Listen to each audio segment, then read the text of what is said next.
From Tally to Cali, It's time to wake up. Wake up! Wake up! Warchant.com is your ultimate Seminole sports source. And this is Wake Up Warchant, presented by Corner Pocket Bar and Grill. One more corner pocket. Now here's Warchant.com's Aslan Hajavandi. And Corey Clark. Wake up! What's up? It is Wake Up Warchant. It is presented by Corner Pocket Bar and Grill. They have a website. Everybody's got a website. It's called cptallybar.com. Corner Pocket, the home of the perhaps soon-to-be monthly Warchant.com trivia contest. So now that I've actually been there and did it, Corey, I've laid the groundwork for you to go there and as a conquering hero, be like, I'm here, everybody. I'm here. Now it's time to really turn this up. Hopefully, maybe I'll write the questions next time, and then you can be the MC. Make him a little easier. It was all right, though. I talked to Stephanie. She was fired up about your performance, Aslan. She said you did a great job. You brought a lot of energy. You probably weren't all that excited to be doing it. I understand. You know, you have your Tuesday night ritual, and it usually doesn't involve asking strangers trivia questions. I was getting heckled, you knocked Corey. it out of the park. There's a heckler. There's a heckler in the front row heckling me. Nice. Yeah, it's crazy. Well, that's fun. That keeps you on your toes. It did. He didn't say anything about my woman, did he? Absolutely not. No, everyone loves good. Stephanie. They're just like, what's Well, this guy of course, doing here? right. We thought it was going to be Lang or Clark. Who's this guy? Right. Well, right. Yeah, I know. But it was, yeah, man, she said it was fun. It seemed like everybody had a good time, even though maybe some of the questions were a little too hard. You know, it's hard. And this isn't like this isn't anything I'm proud of. This isn't like, wow, I'm so great at FSU sports trivia. You guys should love me. Like it's actually kind of OCD and weird. But when I know so much about a particular subject, it's like anyone. It's hard to know what's too hard and what's easy.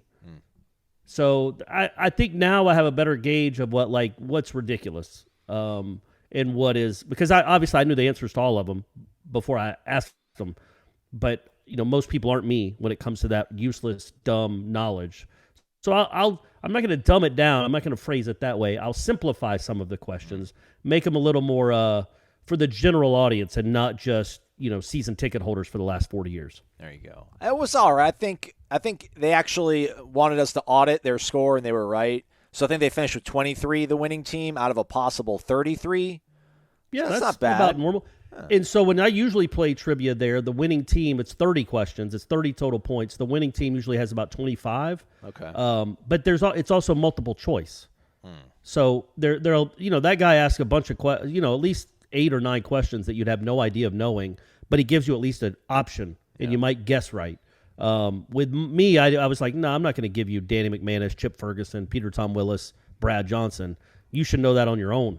But maybe next time I'll throw a few multiple choices in there. But yeah, man, I thought it sounded like a fun time. I thought the questions were for the most part fair. Yeah. I threw in the Ngoni Makusha one just to see if anybody was cheating. That sounds like nobody got that one right. I don't think so. Everyone was like, Walter Dix. It was a track-related question, so everybody just defaulted to Walter Dix, which, you know, credit to them, but that was not correct. But shout out to them. Happy shout out to one before we go. Shout out to my friend Ashley. She's Stephanie's friend too. She was essentially playing by herself. Oh yeah, and she got 17. Yeah, she was. She finished, I think, in 4th, which is really good for essentially playing by herself. Yeah, so shout out to her. Happy Tournament Thursday, everybody. It's the best time of the year. Even me as a football guy, I'll admit that. Head to Corner Pocket Bar and Grill, get some wings, get whatever you want. Enjoy the tournament over there. Feels a little bit hollow, though, a little bit. Not as much as I thought it was going to be, Cord. I haven't filled out a bracket. I'm going to probably place a wager or two on some parlays, but I haven't filled out a bracket. Maybe I will before tip-off at noon on Thursday, but, you know, a little bit sad to not have Florida State go into the Final Four and at least one of my brackets, which you have to do as a fan, right? Got to have that second bracket. Oh, sure. Unless you're like me and you bet against the teams you want to win. I'm going to do one better than filling out a bracket. I'm actually going to be at a Cherokee casino in North Carolina at their sports book, and Daddy's going to be betting on these games. I'm parlaying it. I'm betting on 16 seeds. I'm doing it all, man. I'm going to be that. I've never done this before, and I'm not, guys. Trust me. If you listen to this show in October, I'm not much of a gambler, and when I do gamble, I'm terrible at it. But I've never done this before, and I think it's going to add a lot more excitement than, oh man, I hope my Final Four team gets past the weekend. Like, I got real stuff on the line. So I'm looking forward to seeing how this works out. Maybe it becomes a annual tradition for Clark going up there and for friendly wagers, obviously, putting a little more, making the games a little more entertaining. Before we get to the mailbag, though, let's go to the Diamond, a busy night in baseball and softball. Let's start with softball, though. My goodness, what a win for Florida State going on the road to Tuscaloosa. Number 2, Florida State taking down Alabama. They're ranked 3rd in the nation, the Tide. And the Tide jumped out to an early lead. They were up 3-0, then 4-1. And then in the 6th inning, with 2 on, Alabama forgot to look at their scouting report, and they threw a strike to Michaela Edenfield. Michaela Edenfield enjoyed that serving. She took it out of the park, over the fence, in left field. That tied the game up at 4. Then in the 7th inning, Florida State absolutely rattled whoever's Alabama's third baseman. They rattled the freaking heck out of her. Mac Leonard slapped one at third base. That resulted in an error that allowed the 5th run of the night to cross the plate. The very next batter, Kaylee Harding, also grounds the third base. And Sydney Sherrill was on third, and the ball is grounded to third base. Sydney kind of takes a bit of a ambitious jump and kind of gets caught pretty much in no man's land. I don't know how she didn't get caught in a rundown, but the third baseman, who I think was rattled from the error she committed the previous batter, checked it home, and that made Sydney kind of freeze up between third and home. But the third baseman then turned and threw to first base, and that allowed Sydney just to kind of waltz on down the path to home to give Florida State a really crucial 6th run, because Alabama was able to get 1 run back in the bottom half, but not enough. Again, Florida State wins 6-5. Alabama even brought in their ace, I think in the 6th inning, to try to get them some sort of edge back. But Montana Fouts, if I'm not mistaken, she got work too. So that's what happens. Kat Sandercock, perfect 12-0 on the season. Baseball team won 17-9 against Bethune-Cookman. It was about a 4-hour marathon. It was ugly. It was really, really ugly. Defensively, blah. Pitching, blah. Even at the plate, there were so many pass balls, hit by pitch, walks. But Alex Terrell had a dinger. So did James Tibbs. He had a dinger as well. Somebody else had one. Yeah, Brock Mathis actually got all kind of started early on too, so maybe the turn is being made to have Mathis start at catcher, because he did on Wednesday night. Florida State has ACC opponent NC State coming to town this weekend, so that's your wrap-up. Again, Florida State wins on the diamond in baseball 17-9, but softball team prevails 6-5, probably the most impressive win of the season, going into Tuscaloosa, taking out number 3 Alabama 6-5. All right, with that said, let's get to the mailbag, Corey. It is the Renegade Express. All these questions come from our valued subscribers over on warchant.com's Tribal Council. We have a hearty bag of these questions. Let's dive into it. Which, by the way, you told me for the trivia thing to read the question, give about 20, 30 seconds, and then move on, which I felt I was, but I got yelled at a few times for going too fast. Like, slow down. So I got to work on my clock. Always go back. You can always go back if you needed to. That's what you should have told him you're running the show, and if you hear another word, you're out of there.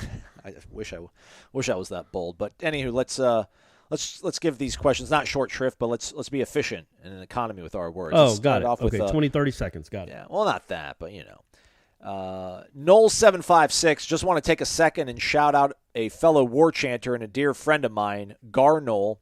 Send him and his family all the prayers we can from Nole Nation. Gary's a proud FSU alum, diehard Seminole, and been part of the War Chant family since 2005. He's in a rough spot right now, fighting for his life. Any well wishes would help. Thank you so much for everything you do. You keep us all going in our own ways. Go Noles. All right.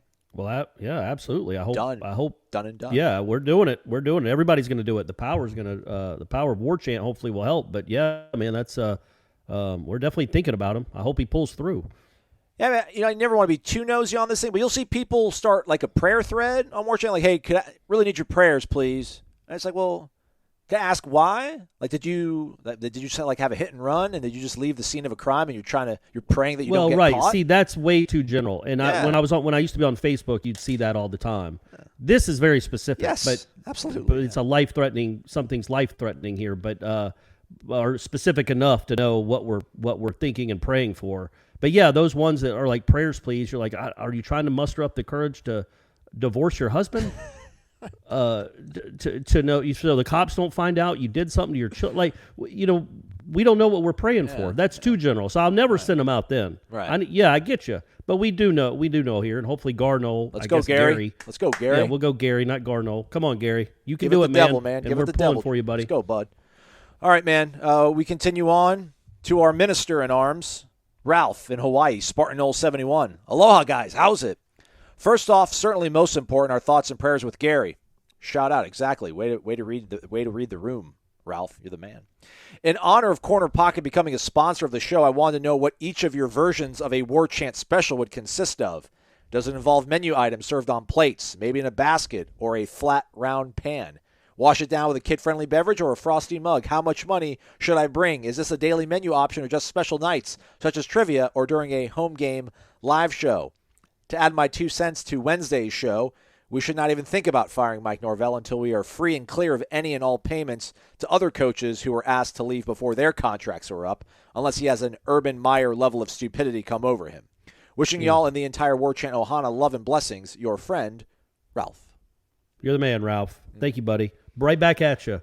Look, the cool thing about Corner Pocket really does have legitimate food, like good food. I would not steer you wrong. If they didn't have good food, I would talk a lot about the atmosphere, which I like a lot too, and the wall of TVs and all that good stuff, and the dartboards and the pool tables. I would focus on that more than the food. But they actually do have good food. The straight fries are the best in the city, so that's part of my meal. Although I'm trying to stay away from fried foods right now. And then they have any sandwich they have, you can get as a wrap. So they have a really good sandwich, the smokehouse chicken sandwich. And all Daddy does is get that in a wrap, and then I feel like I'm eating healthy. Bam. So that's the Corey Clark special with the Corey, I don't know, the hardcore. All right. With I don't know if you can call something the hardcore where the drink is vodka water with a splash of cranberry. But that's what we're going with. I'd call it maybe the Kiss. Keep it simple, Slan. I'm just give me some wings, man. Give me 10 bone-in wings, medium. Yeah, just buffalo sauce. You don't have to qualify bone-in wings. All wings are bone-in wings. You know what I'm saying? Like okay. I don't understand the people that like boneless wings. That's not the whole deal of eating wings, Aslan. And I don't like how people are like, well, what's the difference between chicken nuggets and boneless wings?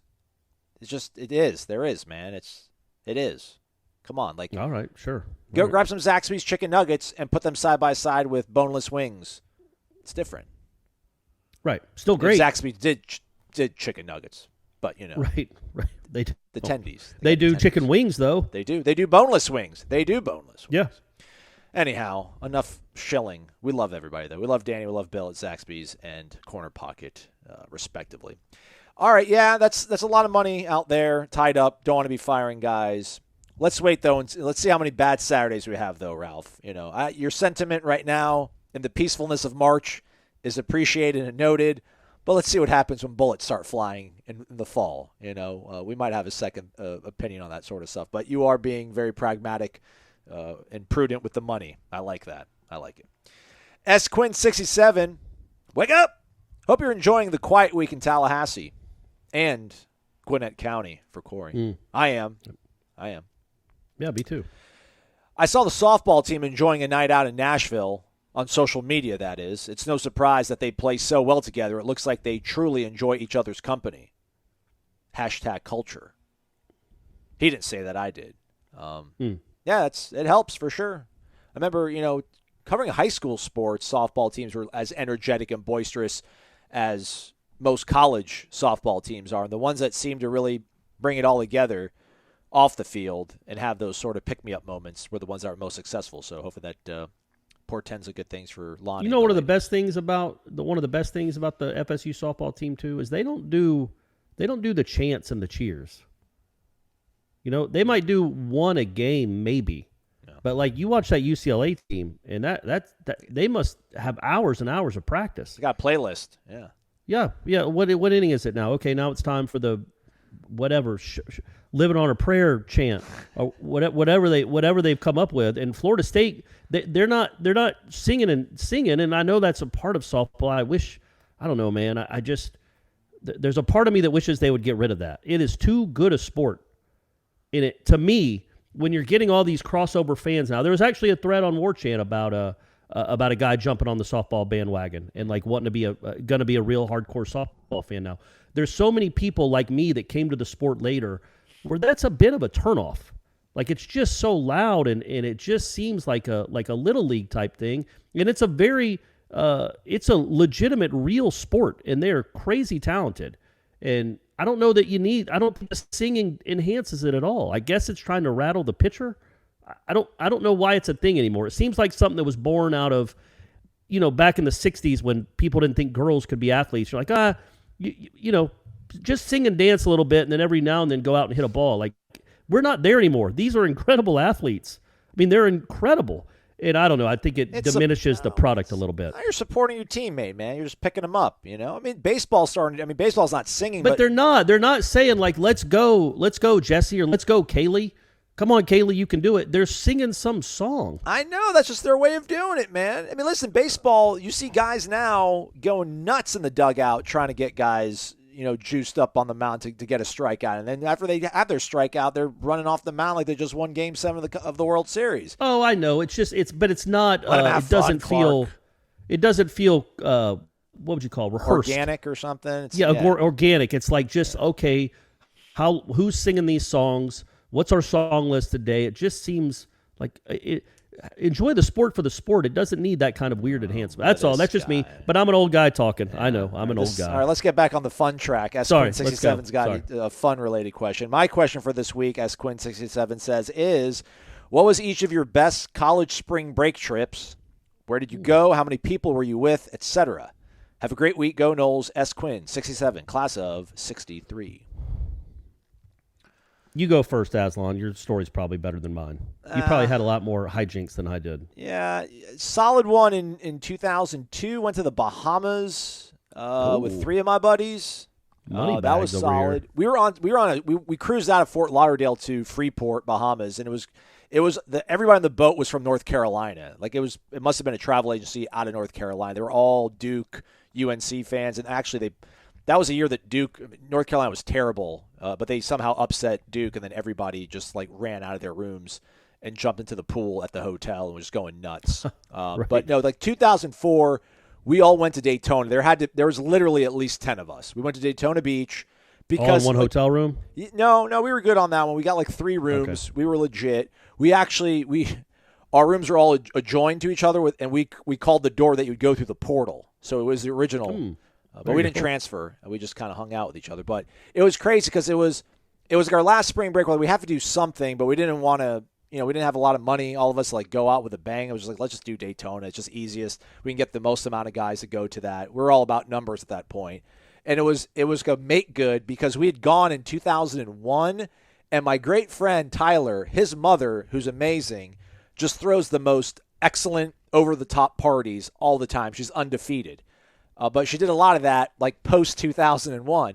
So she booked everything for us, and Tyler's like, yeah, my mom's got it all figured out. I'm like, hey, dude, no offense. I'm like, but what does a 40-year-old lady know about what a bunch of 19-year-old guys want to do? I've got this handled. So I totally veto her out, kick her out of the plans, and I book everything for us.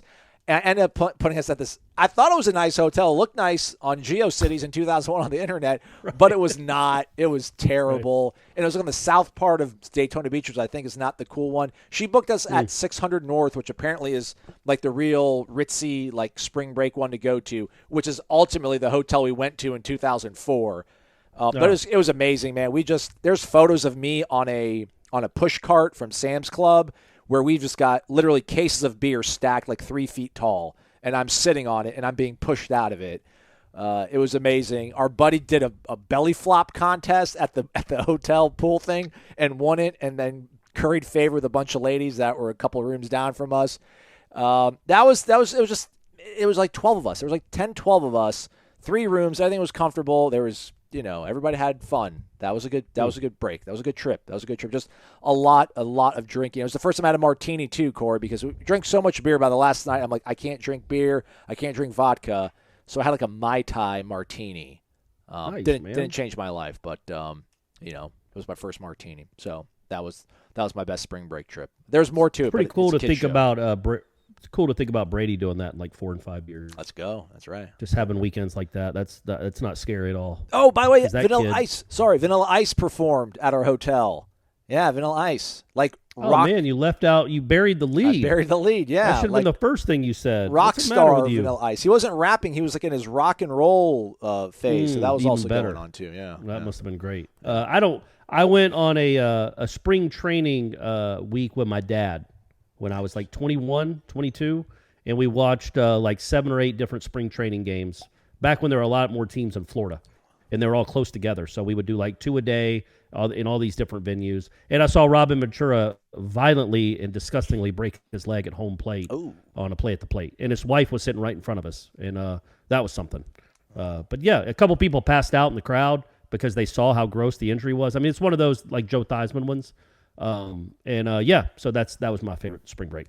All right. If you guys ever see, if we have we are going to have, I'm sure at some point, we'll have details for it, but when we have like a get-together for the LSU game in New Orleans, if you see me in person, ask me for more details about the cruise to the Bahamas. It involves a walkie-talkie, a police station, and a desolate road. And ask me more about my spring training with my dad. Yeah, nailed it. Old Dad's a Nole. Wake up! Listening to you guys mention the season win total made me search for it. I couldn't find a legit win total. Yeah, it's not out there yet, Old Dads. I think people are kind of guessing that Vegas will probably set it 6.5. But he continues on. I did see where you can get FSU to win the Atlantic at 50-1. Not a bad value if you're wanting to plunk down some change with a very nice return on our team. I mean, $100 would get you $5,000. But I predict our season win total to be 7. What say you? First off, Corey, if you can find that at your sports book, put $100 down for me, man. Okay, 50-1 to win the Atlantic? That's worth it. Yeah, absolutely. I'll do it, man. I'll do it. Yeah, I would. I mean, look, 7 or 8 until we see otherwise. We've been wrong, but I think last year was a 6-win team. I think this year should be an 8-win team. But we'll see how the season goes. And we don't even know who is going to be on the team necessarily. So yeah, we do. We'll know more. We'll know more. We'll have a better idea. October. Ask me November 20th. That's no fun in that. Yeah, I'm saying 8 right now. Although I don't have the schedule in front of me, I probably will vacillate between 7 and 8. Can I say this, and I'll use this for the next 6 months. I'll say 8 too. I would not be surprised at 7. I would be very surprised at 9. Okay. Is that fair? Yeah. No, it's good. It's good. I think if they're gonna go off that number one way, I would lean for it to be just because it's a team that doesn't still really know how to win yet and hasn't proven it can stack on wins after wins after wins. I would be surprised if they got to 9. I would not be all that surprised at all if it was 7 or 6. Okay. Let's just hope it's 9. Absolutely. Second part, as you get to see practices and interview players and coaches, can you ask what the plans are to address third down defense? Man, have I hated 3rd and 6 defensively. Through players or coaching, if they don't find a way to stop the middle from what seemingly is always open, it will be more of the same. What stands out to you guys as the most glaring need to be addressed coming into the season? Thanks for your time, Old Dad. Man, what do you do on 3rd and 6, though, Old Dad, huh?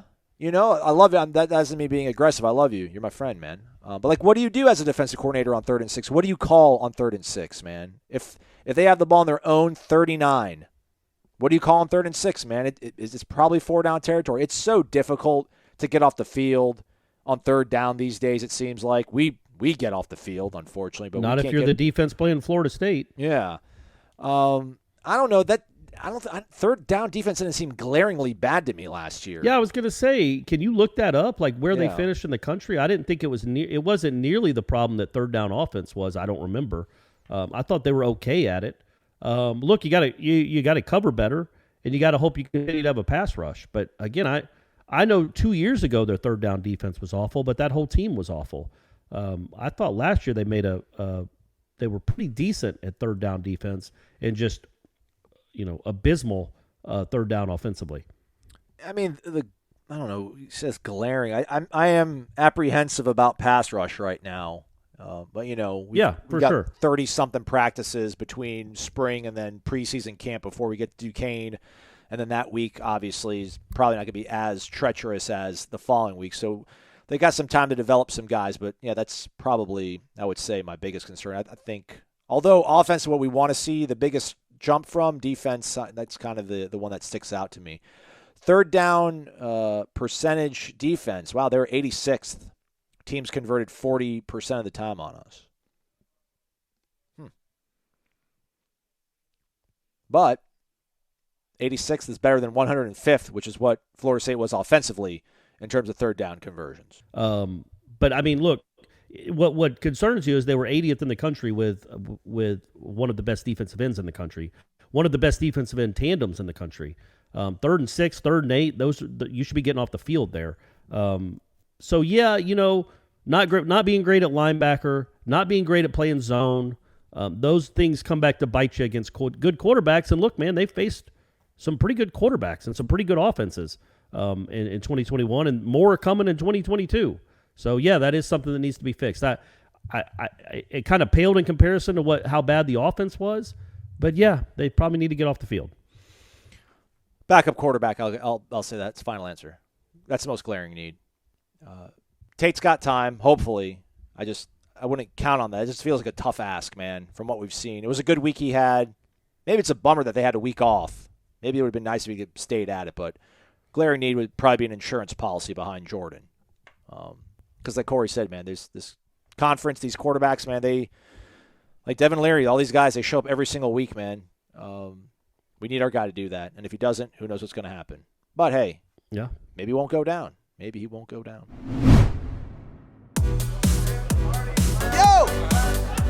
Yo, you hear that? That's the sound of the hottest new club, the Zaxby's Signature Club Sandwich. It's everything you love about our original sandwich, but, clubbier. Hand-breaded chicken, bacon, and cheese, and your choice of Zax sauce or spicy Zax sauce. Try one today with fries and a drink. Only at Zaxby's. Can we turn it down now?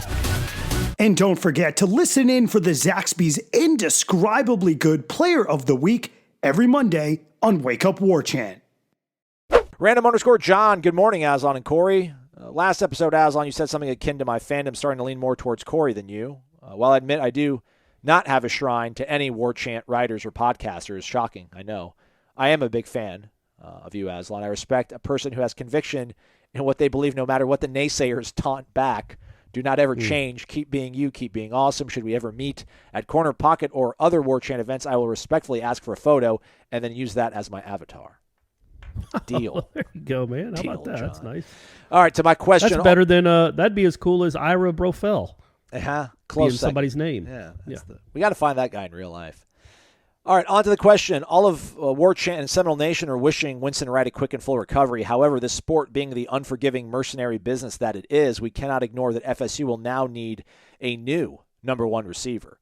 Will FSU go into the portal and pull another receiver, or do you feel they are happy with what they have? Given what you've seen in 1 week of practice, what other positions, if any, do you feel Norvell will try to bring in from the portal this season? Everyone eat, drink, and be merry at Corner Pocket. If you're good enough to be playing a game of pool or darts there, Aslan and Corey might just list you as the indescribably good player of the week. Subscribe to Warchant and go Noles. Well said, well said. I played a game with Jamie and Tom and Stephanie up there one night on the dartboard where you put $1. It's just who can hit a bullseye in the red first. In every round, you put in $1 until somebody hits the bullseye. And you just shoot once. You go in order. And then if you don't do it, you put put another $1 in, so there's $4 more, then another $4, and whoever gets it first wins it. All right. I like that. It's exciting. And I won. So I was the indescribably good player of the week that week. Boom. Not much competition, let's be honest, though. As far as the wide receivers, man, yeah. Well, no, let me answer the general question overall. I can't think of a position, Aslan, where they wouldn't. If there was some really good player out there, I don't think they're full up anywhere. Maybe corner, maybe DB, maybe the secondary, but no, if there's a really good corner out there, especially when you have one of your guys that's, I'm not saying he's in limbo because he's still on the team, but some weird stuff going on there with the guy that started and played 99% of the snaps last year. If there's a really good player out there, I don't know that you say no to him because of Greedy Vance and Duke Cooper. Like I think, and same thing at linebacker, same thing at O-line. I think D-line probably, if there's a defensive end, is probably the one you want the most. But Darren McClendon's looked good, man, like legitimately good. But you always want more defensive ends. You always want more all these guys. Running backs too. I don't know. I was when you say, say, I don't think you're fine. I think you're fine at running back, but that's just me. You're not right, wrong. but if a legitimate like 1,200-yard rusher came out and was leaving, or a guy that was just electrifying that also had a couple years left, it was leaving a school for one reason or another, I don't think you'd say no to anyone. No. At any position, right? I don't think Florida State's in a place where they could. I don't know if those guys are going to emerge at this point, though. Probably not. not. I know what you're Probably saying, though. not. There's this one guy that's in the portal from Arkansas State at receiver, Corey Rucker, 6'2", 203. His true freshman year, he had 16 catches for 453 yards and 5 scores at Arkansas State. And then last season, he had 59 catches for 816 and 9 scores. And he scored on a rushing touchdown. He's been getting some SEC offers. I don't know if they feel the urgency to fill whatever sort of void they anticipate having with Winston Wright. I think you're good with Johnny Wilson, Micah Pittman, and Pokey, and then Keyshawn, maybe is the guy that rotates in at the slot position. Ja'Kai, I mean, Corey's high on him too. Yeah, that's a legitimate target. But yeah, man, 6', 203, that's a decent sized sort of target. I mean, a guy that's proven himself. He's caught 75 passes for nearly 1,300 yards and 14 touchdowns in only 2 seasons. I'd kick the tires on that. But again, I don't know just how urgent they feel on that. We can maybe poke and prod and see what Mike Norvell says next time we speak to him after Tuesday's practice about how they feel there. Not sure how honest he'll be with us or revealing about it, but we'll see what we can find out. But Johnny Wilson and Micah Pittman just by themselves are pretty significant upgrades. I would. It certainly looks like. Again, just 1 week. We'll give it more time, but yeah, we'll see what the Winston Wright situation is, but I don't think it's a necessity. You got to go get another guy. But yeah, like Aslan said, if you fall in love with this dude's film from Arkansas State, what would hold you back from offering him? I don't think there'd be any reason not to. We got Eric over in Cincinnati, Nole 43. Wake up, Nole fanatics. Aslan and Corey, hopefully you guys enjoyed your spring break like our Noles have. Now back to work for our Noles for the next 4 weeks leading up to the spring game. What's the status with Jarvis Brownlee? What is your guys' prediction this season? Although it's early and we haven't finished with spring ball, but in all honesty, is this a make or break season? And then we go into some softball stuff, so let's pause there on that one. Again, Jarvis Brownlee with the program. That's really all we're kind of at liberty to discuss. I think it's been greatly exaggerated, the reasons and everything. There's a lot of people that, he's being a drama queen or whatever. It's like, hey, just what you've been told is probably not the full picture. But again, he's with the team. That's all we're really allowed to say. I probably said too much already. What is our prediction for the season? Although it's early, we harken back to about 15 minutes ago. 8 wins.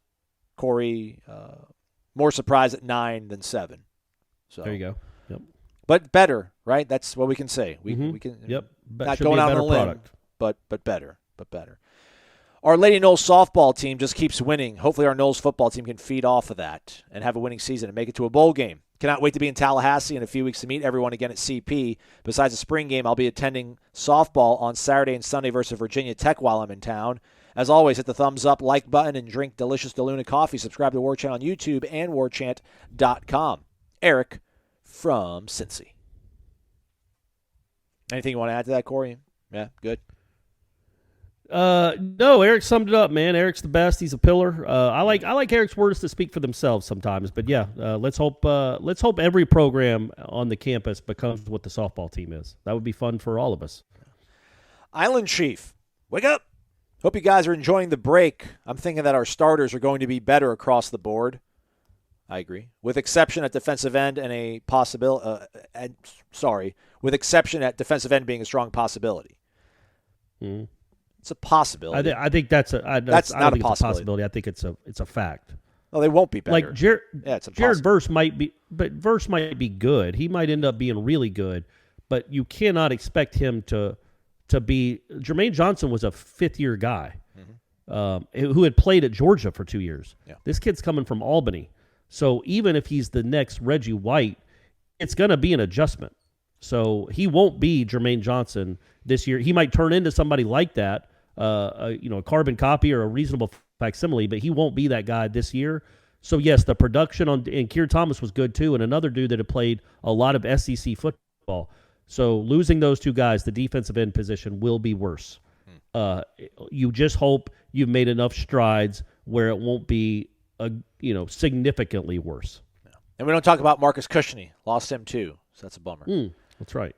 When you combine Cushney and Jermaine Johnson and Keir Thomas, you're losing like 21 sacks. Yeah. Just throwing that out there. Here is my question. Has the difference between starters and second-teamers been bridged? And how much will this determine our fate? He's always so poetic and philosophic. I love these questions. Don't you think, Aslan? I was thinking about that when we were writing when I was answering the roundtable questions, which should be up on the site sometime today. We did a roundtable. Offensive edition. Offense roundtable. That like the secondary, the wide receivers, it's a better group overall. I think the guys that were not good last year have gotten better. I still wouldn't say they're good. They haven't proven anything. They've had 2 days of pretty solid days in a spring camp. But Portier and Williamson are better than they were when we saw them last year. Ja'Kai Douglas is much better than I think he was last year. So, yeah, I don't know that any of those guys will start, and I don't know that Florida State wants any of those guys to start. But I feel like that the depth there has gotten much better, and I think you could say the same thing on the offensive line, right? Yes. That's where it starts, man. That's absolutely what it is, man. They struggle to maybe have 5 healthy guys. No one's really going to have 5 healthy guys throughout the entire 13 weeks of a Power 5 season, man. But, last year when Dylan was kind of banged up, things were a little bit wobbly because just Devontae never really kind of regained what he had in 2020. We think about that remember the first game versus Georgia Tech in 2020? Like, they're driving fairly well against Georgia Tech to try to regain the lead, and then I think Bavion goes out on a 4th down, right before 4th down. They got to bring somebody else in. You get a false start, and then you lose that game ultimately. Man, they're just probably overselling it. I shouldn't say so much, but man, if they've got legitimate tackles, like plural options, more than 2. They've got 3 or 4 guys I think they feel really good about, and one of those guys they feel they can probably squeeze inside and play guard if they have to. Man, Maurice and Caden Lyles, that's going to be a really good battle. Whoever wins that is going to be probably top end of the ACC in terms of, I think, how productive they'll be. Will they win the Jacobs Trophy? Probably not. But, hey, top half of the conference. That's all we want you to be, which would be a step up from where Maurice was at last year. Not to say that he won't be the guy. He can possibly get better. But, absolutely, man, the offensive line, when you look at quote-unquote first team versus quote-unquote second team, you're like, okay, that looks pretty comparable, man. They're on even ground, those 2 segments. Wait till they finally figure out the 5 they want. Yeah, that's going to be a real strong part of the team, man. It's the tip of the spear. So that has been bridged, and that's the most important part of it, I think. And I think I wouldn't root for one or the other, but I think it would behoove everyone. It would be better for the program and the offensive line in the future if Caden Lyles is the starting center and Maurice Smith gets a year to learn and get bigger and stronger and not have to get beat up on. Because I think that guy can be something pretty good. But, last year, at the end of last year, that's how bad it was last year, is he was like he was on skates, man. He had a back He couldn't injury, stay in front of anyone. Yeah. And he was hurt. Yeah, having a back injury, playing offensive line, like good luck with that, man. That's But tough. that's how bad the depth was, that was their best option. And he was not an option, but he was still their best option. Now, if Caden Lyles can win the job and stay healthy, and Maurice Smith gets a year to learn and watch, because he was just thrown into the fire as a flipping true freshman on a bad team, and he performed adequately for sure, especially admirably considering what he was going through. But now he could just get a year where he's not beat up and bruised and just get stronger, man. Get stronger and better, because when Lyles leaves, you're going to fill that hole. And wouldn't it be nice to know you have a bigger, better Maurice Smith waiting in the wings in 2023? Boom. Absolutely, I agree with that. I like it. Good question, Island Chief. Keep it up, man. Moving on to Mark down there in Naples, M. Adam CZ. He wanted to know our take on the Jeff and Tom segment, but he was like, hey, man, I ended up writing that question before I listened to your guys' podcast on Wednesday, so my bad. But he does end his thoughts with, let's say we get some bad breaks and injuries this season, we go 6-6. The schedule's hard once again. We'd be looking at another buyout. Recruiting suffers. What coach would want to come here? Who would be better than Norvell? His 2020 recruiting class was signed in a week after he was hired. 2021 was recruited during COVID. 2022, pretty solid, but they're still young. Some transfers will make an impact, but not all of them will. To me, the jury won't be out until the 22 and 23 classes are developed into legit college football players. At that point, I guess at least 2024. You might consider a change if we're not contending for the ACC title. Do you agree, or do you see the urgency that Jeff and Tom were alluding to? Thanks, and go Noles. I feel that urgency. I don't think the people that matter do, though, so that's really what's important. I mean, I agree with Jeff. That's a really good point. I don't think they do either. I think those people really like Norvell a lot and are going to give him a long runway to get this thing off the ground. And that analogy actually worked. Yeah. You know, you need a runway to get off the ground. Usually I say something stupid like a long runway to not land in the ocean or some nonsense. Well, I was thinking about that one worked. I want a rocket ship, man. I want to just blast off. I don't want a runway. Like, I want it now. Like, boom, hit the button, go up, let's go. But he's on a runway. Okay, maybe this is the year, man. You're talking about bamboo, I think. Perhaps. Because, bamboo, it doesn't do anything, and then all of a sudden it's to the moon. Yeah. That's why they call it bamboo. Yeah, it's like, bam, there it is. It just shoots up. So yeah, man, I'm going to keep harping on this. Like, I think Mike Norvell, he has all the ingredients to be a really good head coach. I really do believe that. He's got enough of Jimbo in him with the way he runs a practice and the structure of the practice, the organization, the pace. Like, he pushes these guys, and I think he can be a really good recruiter. He's organized in that sense too. That I'm bullish on him as a head coach. I got to see something on offense, man.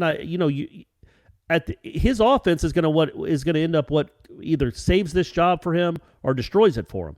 And if he has another average year offensively, if I'm the AD, if I'm offered or somebody in charge, well, I don't want to say somebody offered, I might go to him and be like, you got to figure out this offense, and I'll give you some money. We'll figure out a way to get money. You need to bring in a proven, really good offensive coordinator. You're done running the offense. We're not doing this. Your offense, for whatever reason, with these players has not clicked. We're going another route. If by year 3 you're still middle of the road or less than middle of the road in the ACC, we're done with your offense. We're going to try something else. That doesn't mean I want you to be the head coach. I don't want you to be the head coach because he does have some really good qualities, but the offense needs to figure it out. Yeah.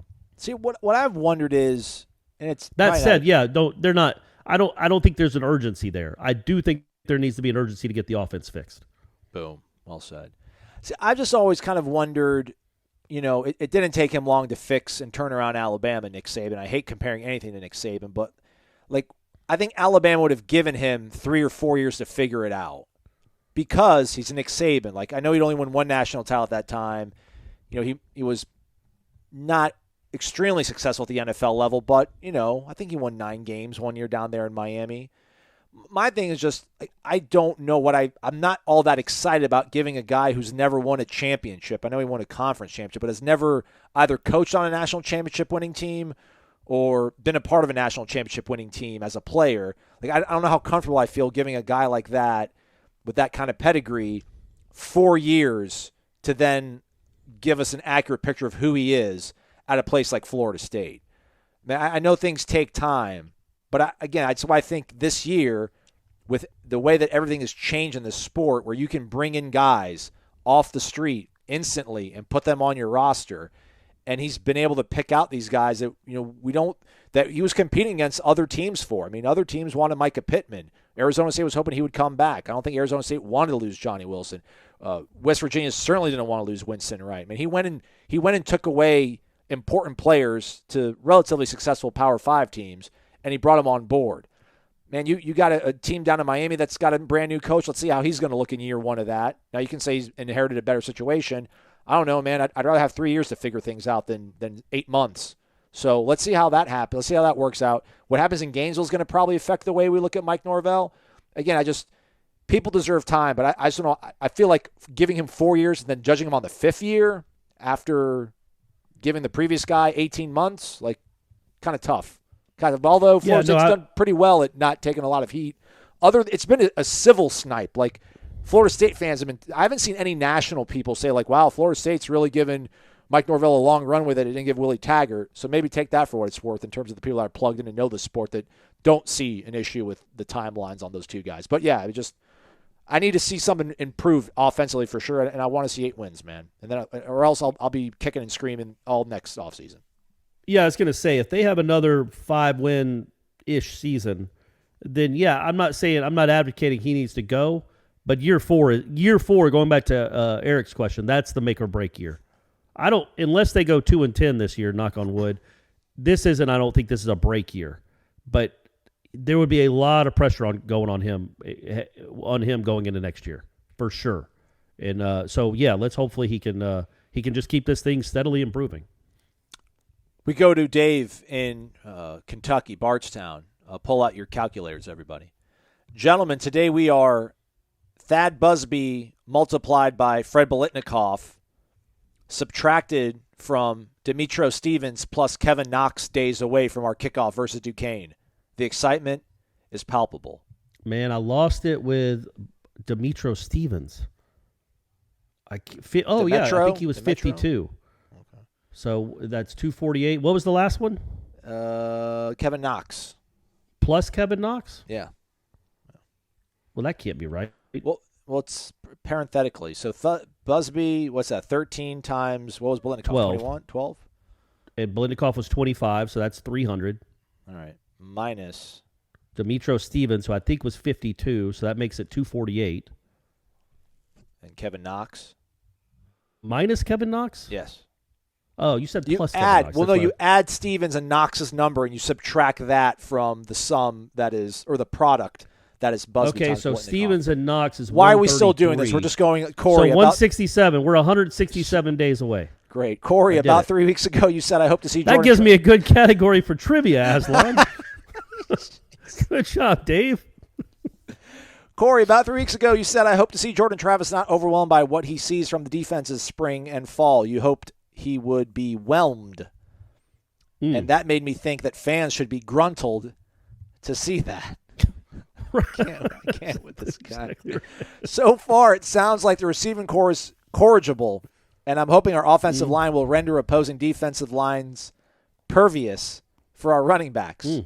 Yeah. Norvell and Atkins have a wieldy offense that should make opposing teams flappable.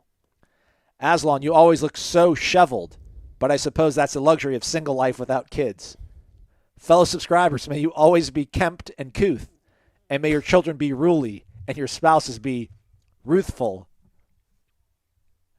You never hear shoveled. No, I know. Yeah, because disheveled makes you think like, so shoveled just means put together? Like you look good, you look sharp? Man, you're looking shoveled today. I guess. Let's see. All right. I'm going to start using that. You do look shoveled.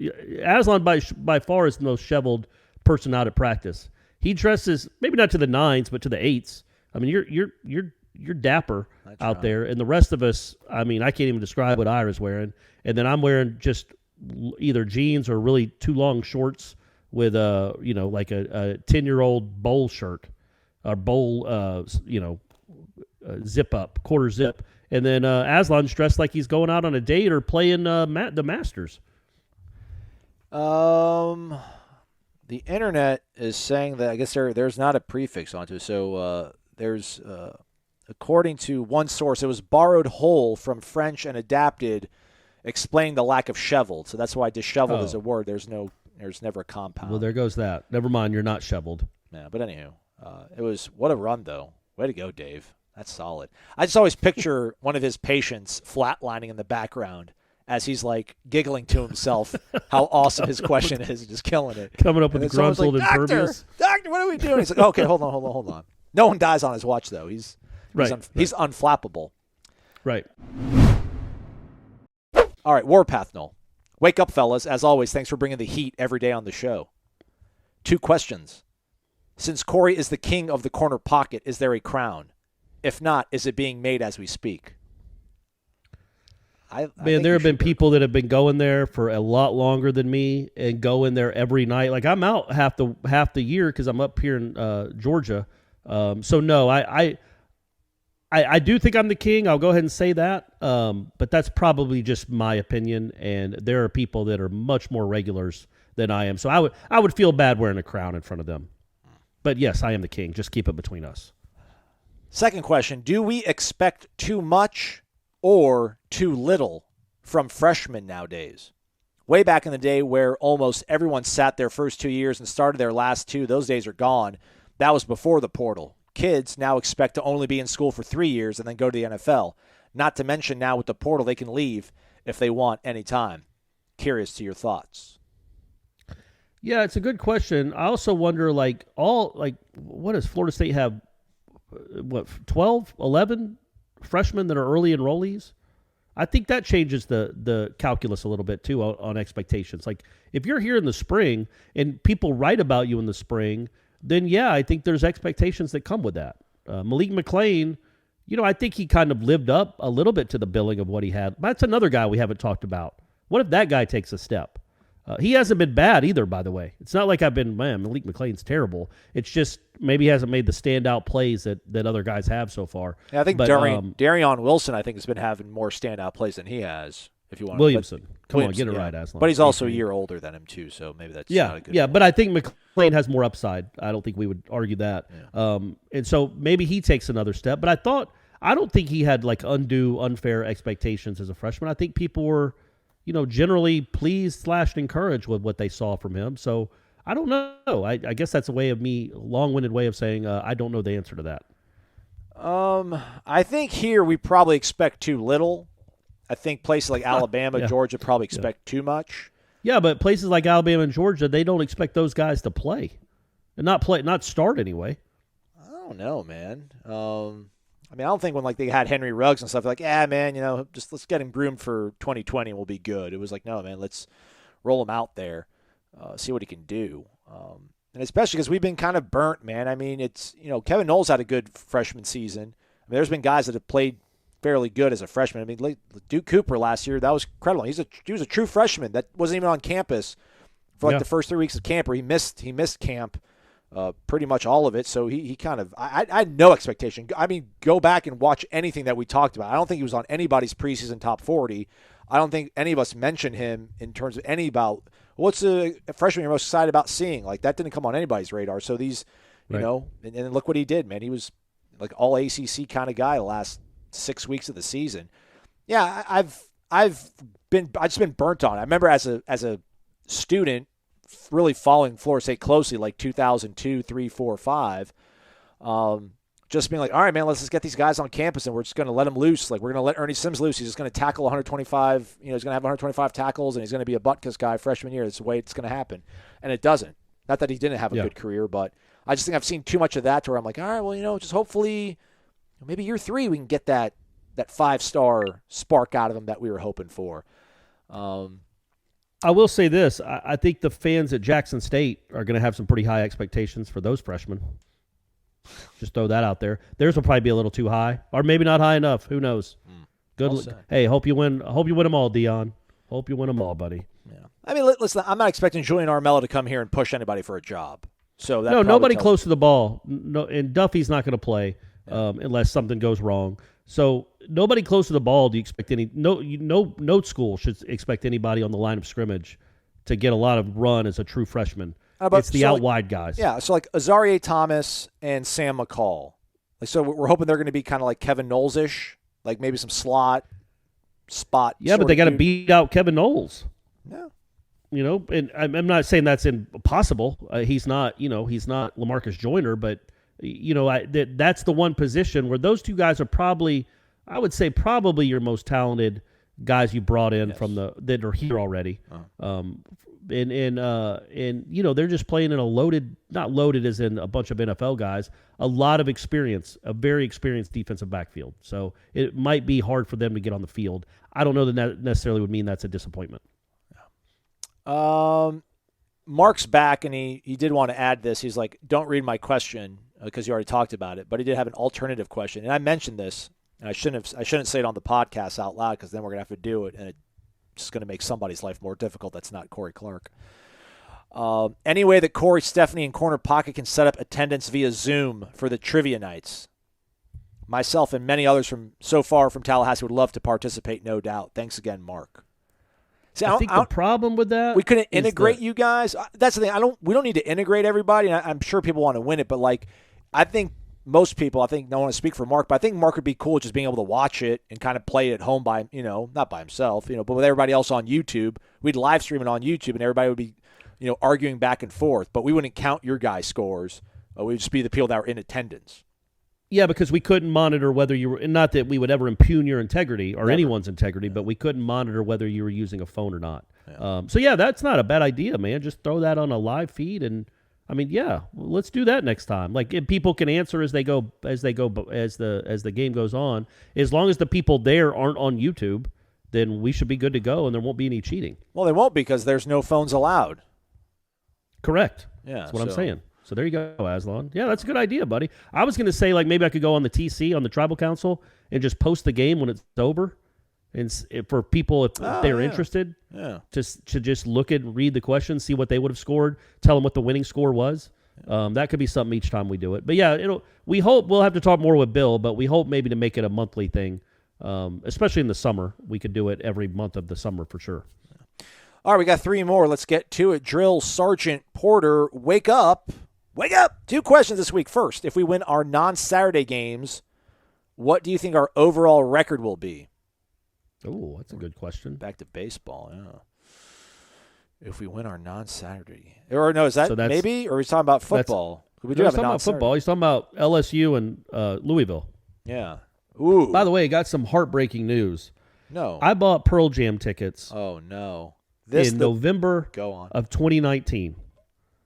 And we booked it for Nashville, April of 2020. It was canceled. They just announced on Tuesday that they were finally rescheduling that North American tour, and the Pearl Jam is in Nashville the night of the Louisville game. And I can't resell the tickets.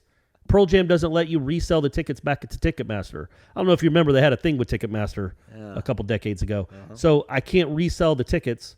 And you can only get in through your phone. So it's not like I could even give them to a friend, I don't think, unless they took my phone with them. No. And that ain't happening. There's way too many images on there. So I don't know what I'm going to do, Alan. I'm going to miss Pearl Jam and be out that money, I think. No, I think last week tonight with John Oliver, he actually did something on tickets the other day on his show on Sunday night. And he spoke about tickets and Ticketmaster, and they brought up Pearl Jam. Like, Pearl Jam has done something with Ticketmaster where I think they allow like a secondary marketplace for their tickets to be sold, but you can't scalp it. Like, you can only get that's what it back. said. Well, what it said was, but I didn't I read it, and it said they have a site. Ticketmaster has its own like fan event site where you can sell the tickets for face value, but there's no fees. There's no extra fees for the Ticketmaster itself.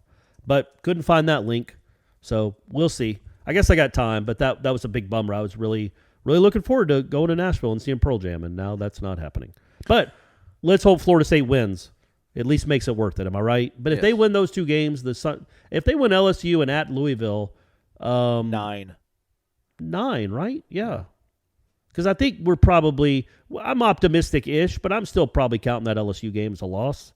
Yeah. If they can go to in New Orleans and beat LSU, and then what, a week later, 2 weeks later, go on the road on a Friday night and beat Louisville? Well, not only will they might be on their way to 9 wins, they'll be like 18th in the country. Mm-hmm. So, that'd be cool to see. Let's hope that happens. Really good question, Drill Sergeant Porter. That's really good. Remember when we used to do those what ifs? That should be like one of our what ifs, but we can't do it now because we talked about it in the pod. Second question: if you have a pet and want to name it something that was a reference to Florida State University, what would it be? Other than the obvious of Winston or Charlie, what type of animal is it and what breed? A few examples: a female pit bull named Tally, a French bulldog named Marvin, or a cat named Rix for Aslan. Because Jinxie cat, Rix my dude. Yeah, I want a cat named Rix. That's what I would do. Thanks again for all you do, and go Noles. I would say like an English bulldog, like Uga, and name him No, that's Buster. French. You said English. I'm sorry. Is that you're a right. French? No, you're right. I'm sorry. You're right. English bulldog. You're right. Yeah. I saw French on my screen. Go ahead. I would do an English bulldog, and I'd name him Buster. And it's either for Posey or Davis. Take your pick. Okay. All right. If I got a black cat, maybe I'd call him Shade, like Shade Tree. Okay. All right. I don't know. I think Are you going to get a cat? Yeah. You're going to get a... Yeah. You're not supposed to get black cats, are you? Yeah, I'm fine with getting a black cat. It's only bad omen if it like runs past your, in your path. But if like you own it, it's your own. I feel like if you own it, it's always running in front of your path. Well, it's just nothing but bad luck. Well, we'll see. Maybe I'll experiment. Let's go to Daryl. He's in Thomasville, North Carolina. Captain D_63. Good afternoon, Aslan and Corey. Hope your week is going well and your families are doing great too. Thanks, Daryl. You too, buddy. Yeah, likewise, man. I've noticed not everyone follows the same rules. Uh-oh, I should have read this maybe beforehand. Warchant holds information back where another popular podcast will spill the beans about a particular player. How is that both Warchant and this other website, for instance, goes to the same practices, and I'm sure you all have the same gag rule? How is it they can spill the beans and you guys can't? Ooh, okay, go ahead. Second question, still noticing a lot of whiffs, golf ball swings, and a lot of swings that are not even close to the plate. Is this a baseball thing, or the guys not seeing the ball, or the guys not listening to their coaching? Thank you guys for all you do. Sign up for warchant.com, go to Corner Pocket, and go Noles. I mean, I don't know what podcast he's talking about. I know there are other podcasts that people listen to. I don't listen to them. I don't listen to this one. Imagine us listening to other podcasts. That would be crazy. As much as we, talk amongst ourselves to you. But I would say that would be something that would be brought up with the SID. And my concern about all that stuff, because there was another thing that happened earlier in the week, the first week of spring, where it was like some outlet was doing something it really wasn't allowed to do. And when the SID will come up to us and be like, guys, they'll address all of us. It's like what a coach would do, right? When one kid really screws up running the bases or something, he'll address the whole team and be like, guys, we cannot keep making base running mistakes. If we make another base running mistake, you're all running laps for a whole practice, whatever. And it's like, man, just address the person that did the wrong thing. And so I don't know what Daryl's talking about. I really don't. I'm not playing dumb. I don't know what beans were spilled. But, yeah, I would think that's something for the SID and Norvell, because what I would be worried about is one outlet continuing to break the rules, quote unquote, and then Norvell saying, I'm tired of media access. I can't trust any of you guys. You're not getting it anymore. And we would argue back vociferously, it was not us. Don't punish us. Punish the people that made the mistake. Punish the people that went against your will. And I think Norvell would be the type of person that would listen to that. I think Jimbo would be just like, no, you're all out. But I think Norvell would be able to discern who did what and go from there. But no, whatever we were told, I assume this is about Brownlee, whatever we were told about Brownlee, it was all off the record, it was all off the record, which means it doesn't mean you can talk about it on a podcast, but you can't write about it. It means you don't talk about it, period. Off the record means off the record. It's not for public consumption at all. Turn your videos off, turn your tape recorders off. That's what was said. So when we're told something off the record and the only thing that is on the record is he is still on the team, that's all we're saying. But that's not just, we don't want to break Mike Norvell's rules. That's like a journalistic rule. Off the record means you don't tell anybody about it. So everything that came after this is off the record, you guys don't get to know. That's just how journalism works. Because if you tell people something that was off the record, that angers your source, and then your source, who in this case is the head coach and the most powerful person of that program, gets really angry and maybe doesn't want you to be around anymore. So that was a long-winded way of saying I don't know what you're talking about, Daryl, but that's not supposed to happen. We played by the rules, which is exactly what we were supposed to do, and that's what we'll always do. Yeah, it's when I used to work in local television, you're not allowed to, like on YouTube, for example, even though so. But when I worked on local television, I worked at a local affiliate, ABC, CBS, when I was in Montana, Mississippi. You were only allowed by the rule to, I think, show like 90 seconds of NCAA basketball highlights in one single day. So whether that's your morning newscast, your 6 o'clock newscast, your 10 o'clock newscast, you were only allowed to show like 90 seconds. I would show like 2.5 of it, because I'm just like, what are they going to do? Who am I? I'm some nobody in the middle of Jackson, Mississippi. Whatever. I would have been like, oh, I'm sorry, I didn't realize that. I would have played dumb. But, it was the whole ask for forgiveness beg for forgiveness rather than ask for permission. But, I mean, what Gene has built with this website, what Ira's helped elevate, those guys' names are at the top of the masthead of this company, if you will.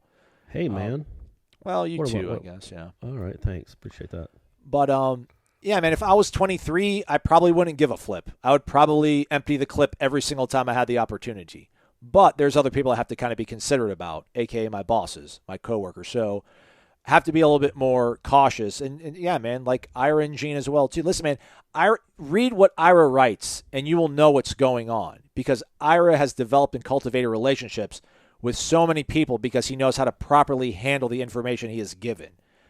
It's why Gene has got so many great sources when it comes to coaching searches. That's why our hot boards are driving way more people than anybody else in the kind of the marketplace, if you will. Like, I don't want to brag on anything. I'm just saying, like, there's way more for Warchant to lose by letting Aslan come on here and just start running his mouth about stuff that he was told off the record, as opposed to, I don't know, man, whatever other listen, we're not the most successful podcast out there.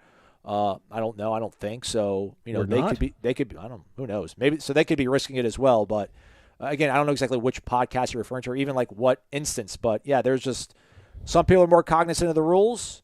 I personally, I'm not as much of a Boy Scout, but I've got, I respect what Gene and I have done with this website, and I'm not going to screw it up. Yeah, but off the record means you don't talk about it. I mean, I don't know, but if I was 23, I probably would be a little more loosey-goosey with it.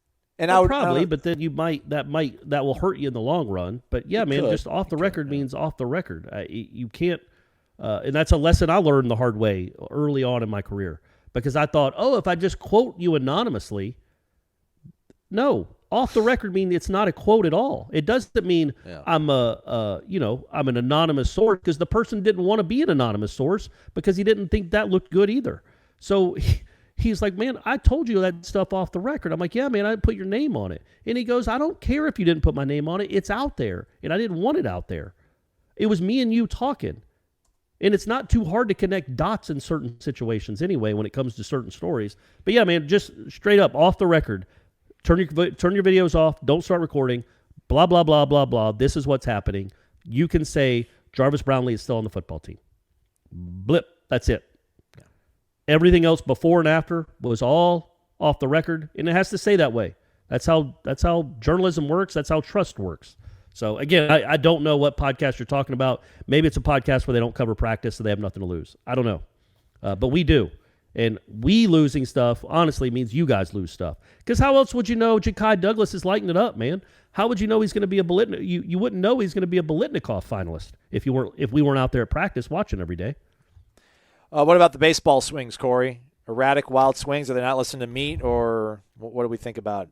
They had a pretty decent offensive, well, actually not decent. They won the games, but it was the pitching really that carried the day. Yeah, they scored 11 in 3 days. We want to talk about Mike Norvell's offense. He needs to figure out fixing his offense.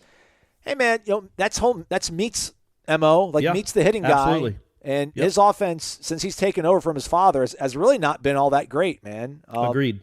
I would like for him to figure that out. We're still early on in the season. Baseball's a little different with sample size, but absolutely, if it still looks like this in the middle of the season, I'll be saying the same things about that. Like, it's year 2, I guess, really. But we didn't get to see what year 1 is like. But yeah, this offense looks a little bit too close to last year's offense for my liking.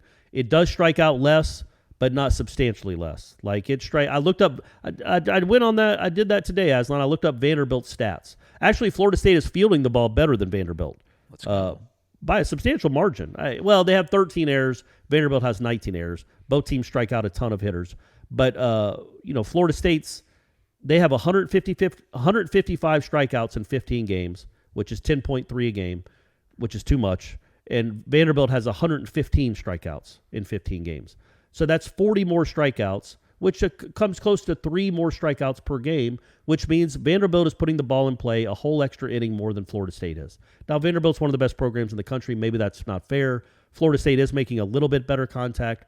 But yes, I'm sick of the 14, 16 strikeout. I know that's a part of baseball now, but there has to be something to do with 2 strikes to shorten your swing and put a bat on a ball, or at least try to. Because so many times their 2-strike swing looks exactly like their 0-strike swing. And I get that home runs are important, but I would love to know how many 2-strike home runs they've hit compared to how many 2-strike swings and misses they've had. And I wonder if that the risk is worth the reward. I don't know, but yes, they still are a little bit too flailing for my taste. A lot too flailing for my taste. Thank you guys for all that you do. Sign up for warchant.com. Go to Corner Pocket and go Noles. Thank you, Darryl. Thanks, D-Train. Yeah. All right, last one. JT Knowles, 2K2. Hey, Aslan and Corey. Despierta. You want me to look that up, maybe? Hopefully it's not a curse word. I don't think so. He's a good guy. In the last 10 years, has there ever been a more unlucky coach than Mike Norvell? Yeah. Mike Price. He wasn't unlucky. He went to a strip club, man. Like, who gets fired for going to a strip club? Hugh Freeze. Yeah. Hugh Freeze. Listen, Hugh Freeze, the whole way he got caught was ridiculous. Like, it was a Mississippi State fan trying to pin him on recruiting violations. And ends up but finding he used his school issued phone to call an escort, right? Listen, man. That's not unlucky. That's just dumb. That's all. That's just dumb. So there's a difference between unlucky and dumb. I think Mike Price was dumb. Especially, I don't remember. Did he sue over that Sports Illustrated story? For the people who don't remember, Mike Price was hired by Alabama, like, I guess 2 coaches before Saban, right? Well, it was a lot more than 10 years ago. But, yeah, I think it was Mike Shula, and they ended up going Mike Shula. And then. But he was hired, I think, from, I don't remember, Washington State, maybe? Yes, Washington State. And before he coached a game, there was this big Sports Illustrated article that came out, kind of weirdly. I think it was written by Don Yeager, who's a Tallahassee guy, about this wild night he had, I don't know, somewhere in the one of those states, Mississippi, Louisiana, Alabama, I don't know, where he ended up, maybe going back to a hotel with people and saying Roll Tide. All this stuff was in the story. Don't know how much it's true. We don't know if the people that were in the story as sources were paid for it, which is also another journalistic no-no, in my opinion anyway. And I don't remember if he sued for it and won anything from that story or not. I thought he filed a lawsuit. But anyway, that story came out and he was fired shortly thereafter. I wouldn't say that's unlucky. Well, maybe that is unlucky if it was all made up, but I don't know that it was. I mean, I'm sure some coach lost on a Hail Mary, although we kind of lost on multiple Hail Marys, right? Yeah. It has been unlucky. Well, look, COVID, but every coach dealt with it. Yes, we've pointed out that several coaches that started off in his same tenure got their teams of powers to New Year's Six bowls too. So I mean, they. But if you count COVID. But COVID also gave them kind of an easier schedule in 2020. Man, they didn't have to go play boys. I know, but they weren't any good. What were they going to be? They weren't anything. That team wasn't ever going to be anything, no matter. Georgia Tech was a winnable game. Georgia Tech was a winnable game. Sure, man. Sure, but North Carolina, they should have lost, so that evens out. And then they were embarrassed in every other game.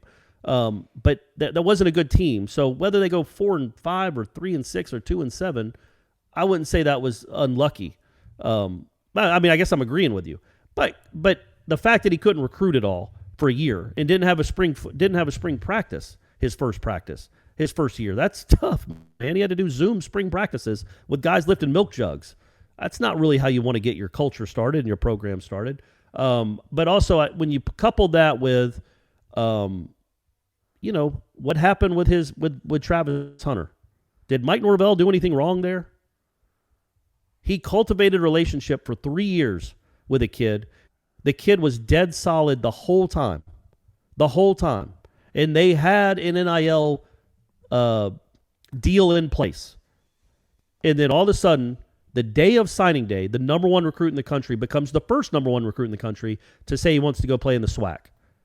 And for a former Florida State great. Like, that's unlucky.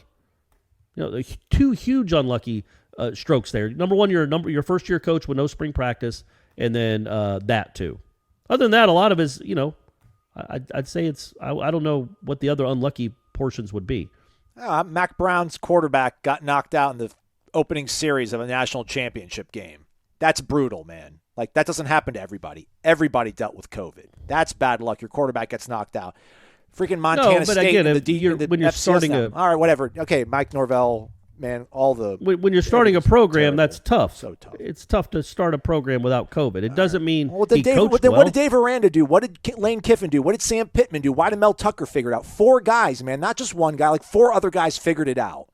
Like I understand, man. It's not ideal at all. but 4 other guys figured it out, man. We got the one guy that couldn't. Not the one guy. Several other guys couldn't figure it out either, but, Yeah, I mean, I guess. I think Aranda was there the year before COVID. No, he wasn't, man. He was there in 19. He was with LSU, won the national championship, and then he took the head coaching job at Baylor in 2020. Same thing as Mike Norvell. And what did they do? Were they good? But Baylor was good. He took over a program that was in a Power 6. They were in a New Year's 6 game. He didn't take over for Willie Taggart's. You know what I mean? Like those aren't the same. Well, like Lane Sam Kiffin Pittman is probably a better took example. over for Chad Morris. Chad Morris is literally worse than Willie Taggart. Sam Pittman took over literally a worse situation than what Willie Taggart left in the SEC West, and he won like 8 or 9 games. Not amazing. Listen, man, Mike Norvell might win more than him when it all matters most in the end game, in the long run. But right now, again, like the COVID thing is a legitimate thing to talk about, but it also needs to be tempered and not a panacea and just an explain away for everything. And I think too many people and that's why I think this year is the year, right? Like COVID is no longer a factor. I mean, you can say whatever you want, but COVID, of course, was a factor for all these teams. Some teams dealt with it better. Some teams had better coaching.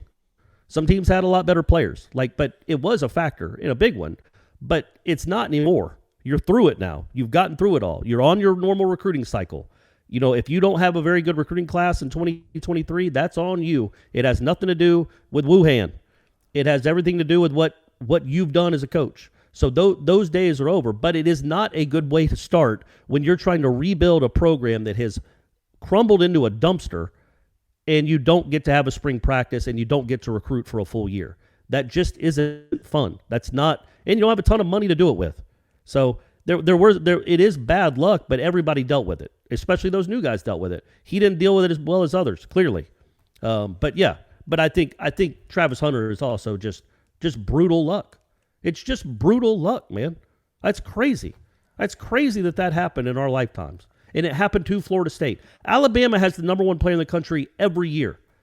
It's never happened to them, and it never will. But for Florida State, the 1 year, it's not just that it's the number 1 player in the country and he's going to Florida State, and you've kept him from Georgia for 3 years. He goes to Jackson State, which is nuts. And the only reason he's going to Jackson, well, there's plenty of reasons he's going to Jackson State, but one of the main ones is because Deion Sanders tried to get into coaching and wanted to coach.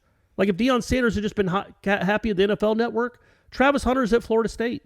So all those things had to align for you to lose the number 1 player in the country, which really was a bummer. And you also had to lose it. Maybe if you don't lose at Jacksonville State, maybe there's no reason that anybody would look around anywhere else. But that opens the door for things too, maybe. I mean, yeah. Maybe. Anyhow, Mike Norvell is the most unlucky coach in the last 10 years of all athletics. It seems that way after Winston Wright's car accident. Sometimes I wish Mike could catch a break, says JT Knowles 2K2. Also, I heard and saw the thread regarding FSU sports trivia, so I thought I'd ask a few questions.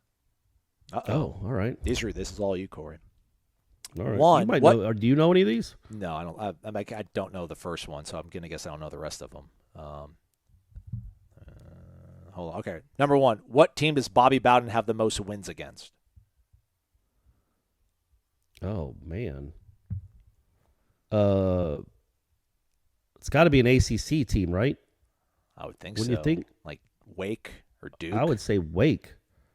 Because Duke's in a different division, but I would say Wake or maybe. I don't know. He didn't give us the right answer, so this kind of. Oh well, geez. All right. Which Virginia 3 college Tech, baseball players of the year were on FSU's 2006 team? That'd be 3 of them? Tony Thomas, Shane Robinson, and Buster. Okay. Oh, Name how about the that? year. That's a good question. Yeah.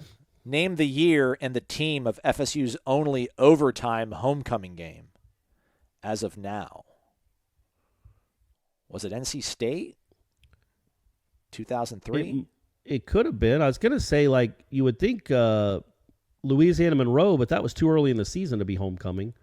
That was I don't keep track with homecomings. NC State's probably a good one because they haven't played that many home overtime games, right? Yeah. Well, that might be the only 2, so it's got to be Louisiana Monroe or NC State. I think NC State's a good guess, buddy. Well, yeah, because it's only overtime homecoming game. Yeah, because I'm like, I thought he said only overtime game. There's been more than one. All right, let us know what the answer is to the I guess I could, if I had a media guide around me, I could probably find out the Bowden question, or maybe I go to Nole Fan. Does Nole Fan have it sorted by that? It could, but Probably. I mean, who knows? Anyway, it could be Virginia Tech because he played Virginia Tech almost every year in the 80s and early 90s, and they beat them all the time. Yeah.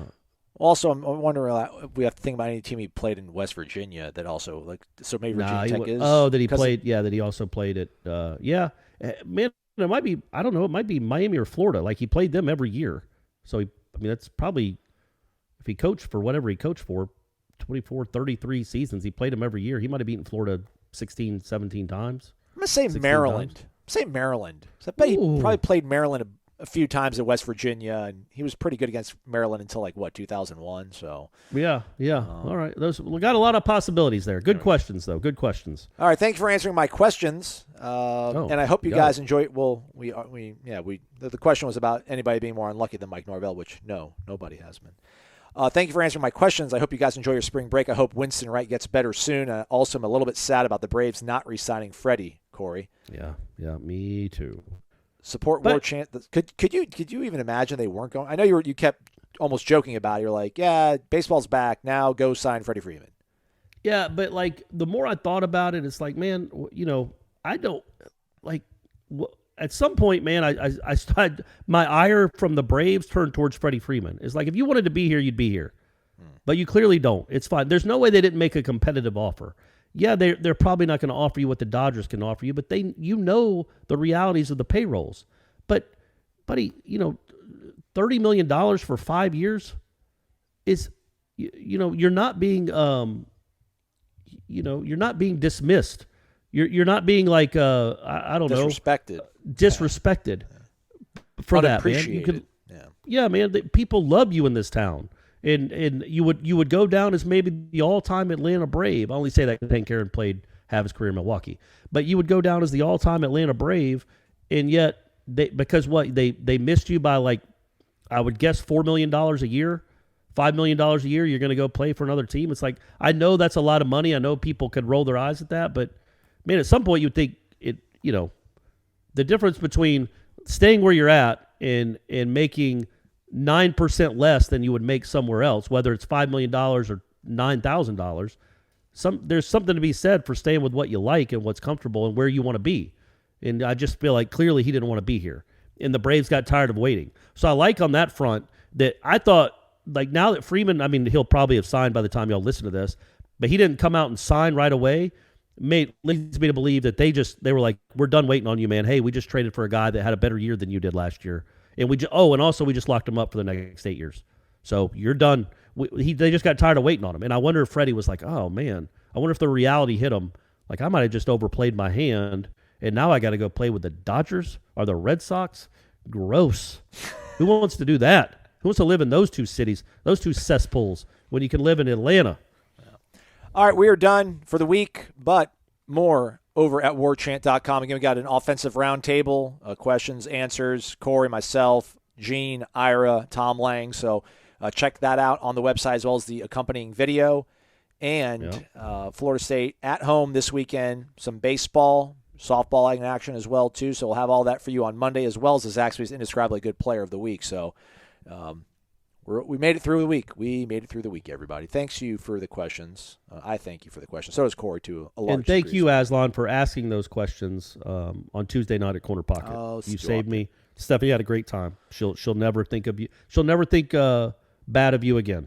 She was really you are a appreciative. king in her eyes. It's fine. And what else was I going to do? I need to find a girlfriend just so you guys can't always be like, ask Aslan, what's he doing? Yeah, what's he doing? He's got nothing going on. He's Corey. I'm Aslan. Thank you for listening to Wake Up Warchant, presented by Corner Pocket Bar and Grill.